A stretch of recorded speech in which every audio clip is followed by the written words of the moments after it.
Hello YouTubers, today I want to share with you one idea about this 2-in-1 device that will be a ground coffee plate and remote switch for G-Iota grinder or DF64.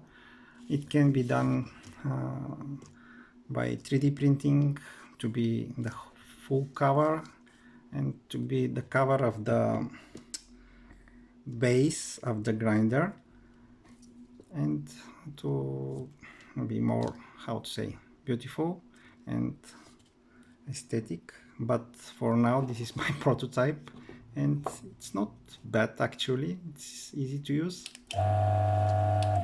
You don't have to try to poke here to find your switch anymore. You just go and grind, and you can use it for excessive ground as well.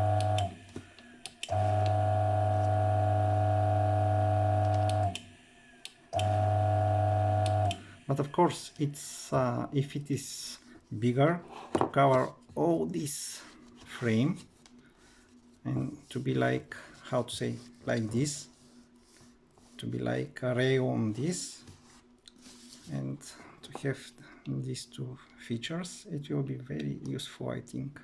So feel free to use this idea and to make it better. Thank you for your attention.